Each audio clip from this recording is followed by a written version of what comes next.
Então, mas o BRICS tem o dinheiro chinês e aí a China tem dinheiro.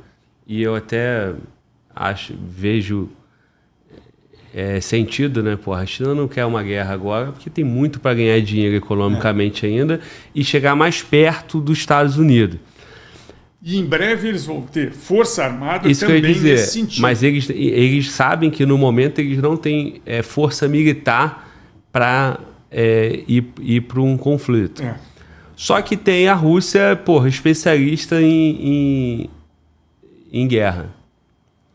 Tem o dinheiro chinês e tem a Rússia especialista em guerra. Estou falando bobagem? O que é isso aí? Eu acho que você está desatualizado, não está falando bobagem. Tá. Porque você tem que ver o seguinte, a Rússia, nessa guerrinha que eles estão fazendo com a Ucrânia, cometeram erros banais, mostrando que o equipamento deles já não é mais o mesmo. Quantos blindados eles já perderam? E a Ucrânia está fazendo uma guerra pegando material emprestado, não sei o quê e tal, e está mantendo eles à distância. Então, a Rússia está mostrando, é lógico que a gente não pode subestimar a Rússia nunca, porque principalmente a maior arma que o russo tem é o amor que ele tem pela terra dele. Durante a história mostra isso, né? Você vê quando os nazistas invadiram a Rússia, a grande motivação deles, queimaram tudo, não sei o que e tal, porque a mãe Rússia, nós vamos levar esse cara de volta, e levaram de volta. Massacraram, tiraram tudo, morreu quase todo aquele exército. Né? E o Hitler, com as idiotices dele lá, de querer conquistar Stalingrado só porque tinha o nome do Stalin, tipo das bobagens assim. Então, a Rússia, grande arma da Rússia é o amor que eles têm por eles mesmos, o amor próprio. Mas, em termos de equipamento, eles estão desatualizados. É um país, qual é a economia da Rússia? A Rússia é tão rica quanto o Brasil? Não é. A economia deles está aquém da nossa. Para sustentar uma guerra, sustentar uma indústria de material militar, que é caríssima. E outra coisa, indústria de material militar só se sustenta se você tiver mercado. Qual é o mercado do equipamento russo? Não tem. O chinês está atrás do mercado. Nós aqui no Brasil estamos produzindo blindado. Se nós não conseguirmos mercado para os nossos blindados, o dia que o Exército Brasileiro completar o seu efetivo, a fábrica vai fechar. Porque ela vai ficar só fazendo peça de reposição. Não tem por que você ter uma fábrica de blindado para fazer peça de reposição.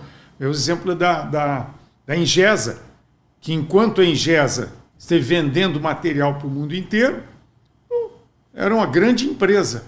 No momento que ela resolveu mudar o foco para produzir blindados sobre lagarto, que é o Osório, que foi considerado o melhor carro do mundo naquela época, mas o mercado é diferente.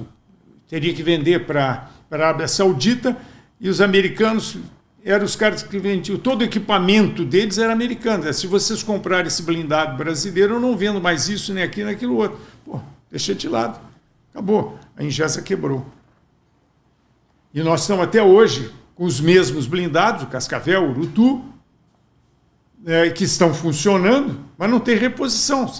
À medida, esses carros estão funcionando muito bem porque nós sabemos fazer a manutenção deles. Mas se tiver, vamos dizer que tivesse uma ameaça de guerra, para cada blindado destruído, é menos um, porque não tem outro. Não tem outro. Então agora nós temos uma fábrica, né, que a Iveco está produzindo esses blindados. Mas produz 50, 60 por ano. Nós vamos precisar de 2.300. Quanto tempo vai demorar? Quando o último ficar pronto, o primeiro já está obsoleto. Então, nós precisamos de mercado. Essas coisas, em termos de material de emprego militar, a primeira coisa que tu tem que ver é se tem mercado, para depois produzir. Ainda mais para um exército como o nosso, que o exército americano, por exemplo, pode não estar em guerra, não estar empregando blindado, mas ele dá um tempo de vida para aquele blindado. Depois ele tira e bota um outro melhor, tal, porque eles têm dinheiro para fazer isso. E outra, tem compromissos militares que exigem isso. Né? A Rússia já não tem mais esse compromisso. Aí tu vai ver os blindados deles, são blindados ultrapassados. E até a maneira de empregar os blindados, eles empregaram errado. Botaram colunar um blindado, uma coluna de blindado numa estrada, qual é a frente dos blindados? Um blindado. Então tu destrói o primeiro, o segundo, o terceiro, depois destrói os outros que estão lá atrás, acabou. Não tem. Então até isso houve de erro. Então é uma ameaça que ainda é muito incipiente para a gente estar preocupado com ela. Mas eu lembrei, nessa fala dele, do quanto a rede social do Exército cresceu no final do ano passado, de seguidores.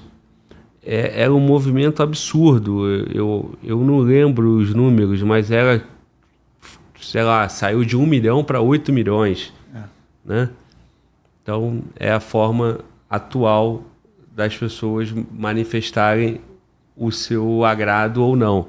É seguindo e deixando de seguir. É dando like e dando o dislike. Não deixa de ser uma manifestação também. E quem de direito tem que estar atento. O Fala Global aqui vai olhar o dislike, vai olhar o like e vai avaliar. Né? O Exército, se estiver preocupado, vai olhar esse movimento de pessoas que começaram a seguir ou deixaram de seguir. O que isso vai...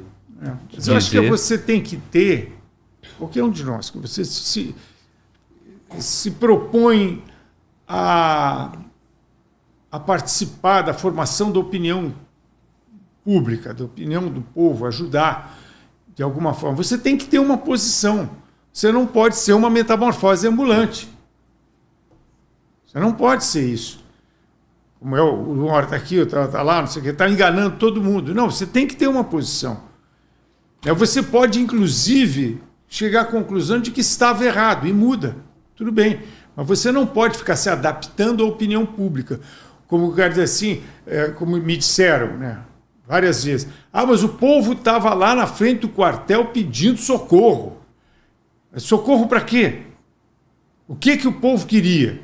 O povo queria uma intervenção. Então, aquele povo que foi para lá, aí o cara diz, era a maioria. Tá bem, você fez algum recenseamento, alguma coisa, uma pesquisa para saber se era a maioria ou não era? Não fez, tá bem. Agora eu pergunto, se agora, de repente, o MST vai lá para frente, o comandante supremo Lula manda acolher, como já foi aberto o precedente, e eles ficam lá batendo panela e querendo apoio das forças SOS, Forças Armadas, para fazer reforma agrária, invadir propriedades e não sei o que. É o povo que está lá pedindo. Então, se o problema é o povo, a aclamação popular, então qualquer coisa é válida. E não é assim que funciona. As Forças Armadas têm uma missão constitucional, têm um compromisso com o país e vão cumprir sempre esse comprometimento. Não vai ser por panelaço ou por pedido de socorro político. É pedido de socorro político, não é pedido... Agora tem enchente lá no Rio Grande do Sul. Está todo mundo lá, tá botando tropa lá, helicóptero, cacete. Quanto mais... O que precisar vai ser colocado lá, até o limite da força será colocado lá. É uma necessidade. Mas não, como isso aí a gente tem que saber fazer. Desejos e necessidades. Então, uma moça que perguntou para mim se nós ia fazer escola pública, se eu fosse eleito governador, se ia ter escola pública lá em Águas Claras.